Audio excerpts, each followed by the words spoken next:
Hey all Performance Lab fans, this is Morey Croson. We're giving away free online breakdowns to all of our subscribers. In order to enter the drawing, just click the like button below, subscribe, and comment my online breakdown. Enjoy the rest of the video. Hey, what's up everyone? Morey Croson here from the Performance Lab in California. We got another breakdown here for you today on the difference between a spiral and not a spiral, I guess would be a good way to put it.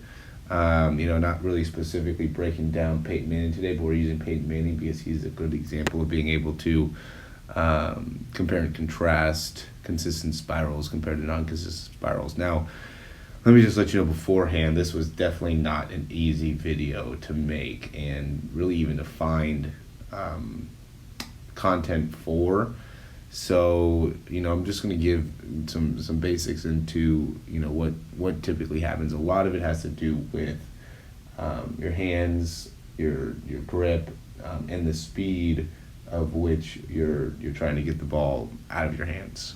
Okay, so I'd say that's a primary cause for either having a very tight spiral and having a throw that's a little bit more wobbly. So we'll start off with more of a wobbly throw here.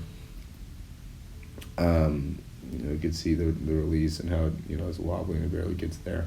So what happens here is that as it's coming forward, you can see that the thing that happens is you bring the ball through, and it might look like this guy was in the way a little bit, but I would say that he didn't touch. It doesn't look like he touched the hand or the ball or anything like that. And there's no part of his motion that ended up being altered at all. But if we look at how he's throwing, he is definitely in a position where he's having to move the ball. He has to get rid of the ball quick. He's under pressure. And he definitely has to move the ball from a position where it's kind of facing towards us, or facing this way towards the camera, to getting straight ahead there in a very, very quick amount of time, which makes it so then his arm movement is more going that way. Now, I would say that the combination of, again, so speed, right? So because when we're warming up, a lot of times we can throw very consistent spirals very, very easily. But then once you start to get into duress, once you have that type of start to have stuff going on around you, it becomes more difficult to have a consistent spiral. And I would say grip, right? So how you grip the ball when you're throwing has a big influence on it. So whether it's either tight or loose, as well as whether there's I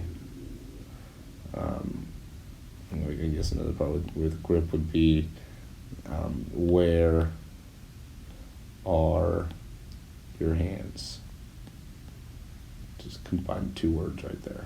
Where are your hands, right? So if you have your hands a little bit higher up, just depending on what feels more comfortable, a little bit higher up or a little bit lower down, or something that maybe a little bit more on top of the ball or underneath the ball, all those will probably impact on whether or not you're going to be able to throw a consistent spiral. Now, obviously having a position where you can really flick the index finger, making it so your index finger is pretty high up on the ball, I think that's going to set you up for more success for consistent spirals. But everybody's a little bit different. But a big part of it is going to be how the ball actually releases from your hand. I think a big part of that's going to be making sure that you have your index finger a little bit closer up to the top, so then it can kind of just flick off your hand, which is obviously a lot more optimal. Okay. Then the last one would be let's just gonna write this down too.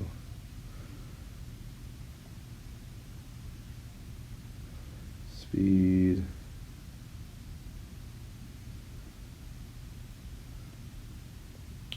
Arm movement, I think would be the best way to put that. So when you have more of your arms going more back and forward, you have more of that type of a movement, you're going to have a lot more success and a lot more likelihood of being able to throw a consistent spiral.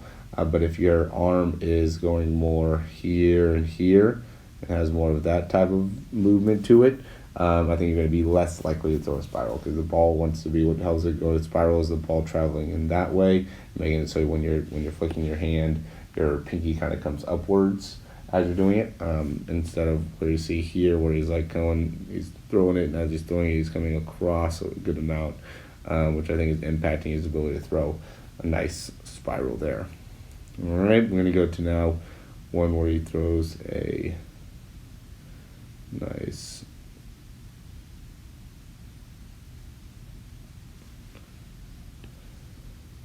similar throw, not going to the left, he's going to the right this time. This one's a nice ball though.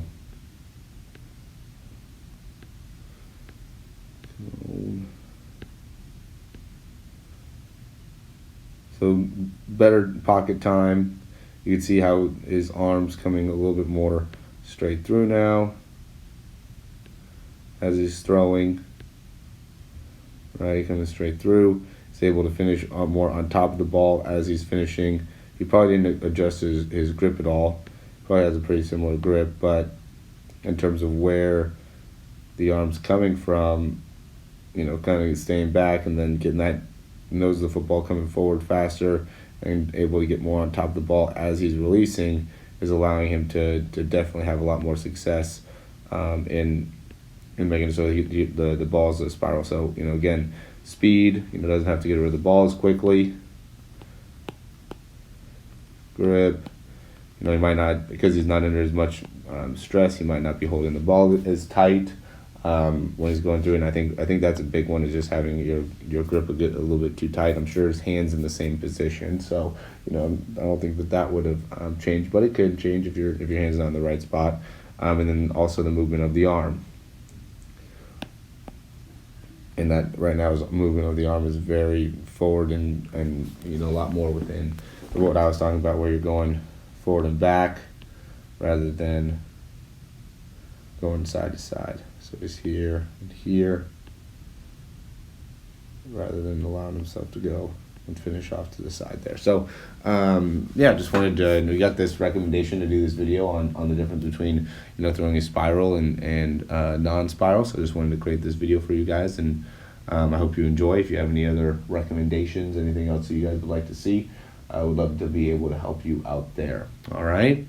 If you guys have any questions also about our throw program or any of the other things that we're doing from an online perspective, or would also just like to set up a free coaching call with me, right now I'm doing free coaching calls for a limited amount of time, just to see how we can help people and you know, see what is the best potential for somebody to improve from a athletic standpoint. So yeah, if you have any specific questions, you can always go and contact me there. And then also another great service to take advantage of would definitely be our free breakdown. So if you're looking at getting a breakdown, you can send us you can shoot us a comment on here, and we'll send you the information, or you can go onto our Instagram, performancelabs_, and you can send us one through there. All right. Thanks, guys. As always, talk to you soon. Thanks so much for watching this video. I hope you really enjoyed it, and if you did, you could subscribe down below, and that way you can get updates on any of the new videos that we get. Also, if you want to, you can check out some of our other breakdowns for speed and throwing. We have exercises, also jumping mechanics videos, a lot of great stuff within our channel. Hope you enjoy.